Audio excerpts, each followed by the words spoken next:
Magandang hapon sa ating lahat. Narito update sa magiging lagay ng ating panahon. Patuloy pa rin umiiral ang southwest monsoon o habagat sa buong bahagi ng Luzon, western section ng Visayas at Mindanao. Ngayong gabi, ito yung magdadala ng mga kalat-kalat na mga pag-ulan, mga pagkidlat at pagkulog lalo na dito sa bahagi ng Ilocos Region, Zambales, Bataan, pati na rin po sa may bahagi ng Zamboanga Peninsula at sa Bangsamoro. Pero dito naman sa Metro Manila, pati na rin sa nalalabing bahagi pa ng ating bansa, bahagyang maulap hanggang sa maulap po yung ating kalangitan ngayong gabi at may mataas ho na tsansa ng mga panandaliang buhos ng pag-ulan, dala nga nitong habagat at ng mga localized thunderstorm. Meron ho tayong mga nilalabas na mga thunderstorm advisories sa ating social media accounts pati na rin po sa ating website. Kaya doble ingat po sa ating mga kababayan, lalo na yung pauwi sa kanilang mga tahanan ngayong hapon dahil mataas ho ang tsansa ng mga panandaliang buhos ng pag-ulan. Samantala, may minomonitor po tayong cloud cluster dito po sa may Taiwan area.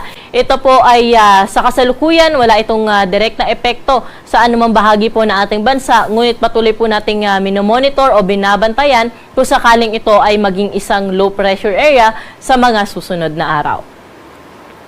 Para sa magiging lagay na ating panahon bukas, habagat pa rin yung patuloy na magdadala ng maulap na kalangitan at may kalat-kalat na mga pag-ulan, mga pagkidlat at pagkulog sa bahagi ng Ilocos Region, Zambales at Bataan.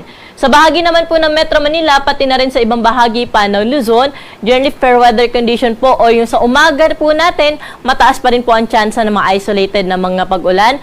Pero pagsapit po ng tanghali ay mas magiging maaliwalas po yung panahon natin. And then sa hapon hanggang sa gabi po ulit ay makakaranas pa rin tayo ng mga isolated o yung pulo-pulo mga pag-ulan, mga pagkidlat at pagkulog, dala ng habagat pati na rin ng mga localized thunderstorm. At nabanggit nga ho natin, no, kung lalabas man tayo ng tahanan, ugaliin po natin i-monitor yung ating mga thunderstorm advisories para maging handa po tayo kung sakaling may mga pag-ulan po tayo na mararanasan papunta po din sa ating pupuntahan po sa araw ng Sabado.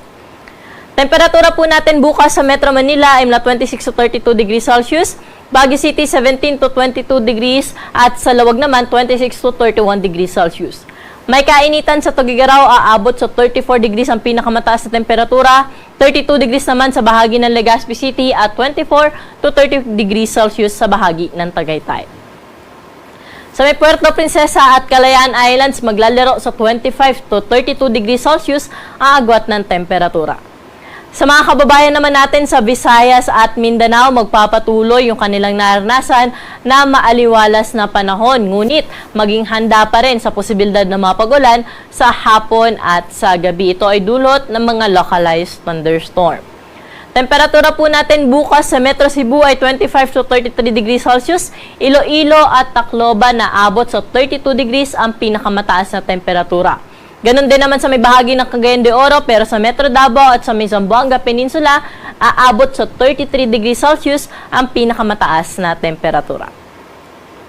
Sa mga kababayan po natin na maglalayag, magandang balita dahil wala tayong nakataas sa gale warning sa anumang baybayin na ating karagatan at magiging banayad hanggang sa katamtaman lamang ang mga pag-alon. At para po sa ating 3-day weather forecast sa mga pangunahing syudad dito po sa Luzon, partikular na dito sa Metro Manila, Baguio City at sa Legazpi City. Wala naman tayong inaasahan na weather system na magdudulot po ng malawakang mga pag-ulan, kaya magpapatuloy naranasan po natin na maaliwalas na panahon sa tanghali, pero hapon, gabi, pati na rin po sa madaling araw o sa early morning ay mataas ho ang tsansa ng mga panandaliang buhos ng pag-ulan, epekto nga ng habagat, pati na rin po ng mga localized thunderstorm. Dito sa Kamaynilaan, temperatura po natin hanggang Martes ay 26 o 25 hanggang 33 degrees Celsius. Baguio City, 17 hanggang 24 degrees at sa may Legazpi City, 25 to 33 degrees Celsius. Sa bahagi naman po ng Kabisayaan, partikular na sa Metro Cebu, Iloilo at sa Tacloban City, wala ho tayo naasahan na low pressure area o bagyo na posible po makaapekto dyan, kaya magpapatuloy din yung kanilang nararanasan na maaliwalas sa panahon. Ngunit sa hapon hanggang gabi ay mataas nga ho ang tsansa ng mga pag-ulan dala ng localized thunderstorm.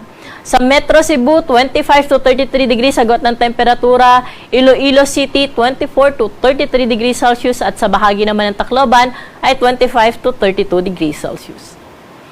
Sa mga kababayan naman po natin sa Metro Davao, Cagayan de Oro, pati na rin po sa may Zamboanga City, magiging maaliwalas din po yung panahon nila hanggang Martes po ito. At kung may mga pag-ulan man, mga panandali ang buhos lamang, dala ng localized thunderstorm. Metro Davao may kainitan na abot pa rin sa 33 degrees Celsius ang pinakamataas na temperatura. Ganon din sa may bahagi ng Cagayan de Oro City. Pero sa may Zamboanga City po, 24 hanggang 34 degrees ang agwat ng temperatura. At ang araw natin dito sa Metro Manila ay lulubog sa 6:22 ng gabi at muli po itong sisikat bukas ng 5:41 ng umaga.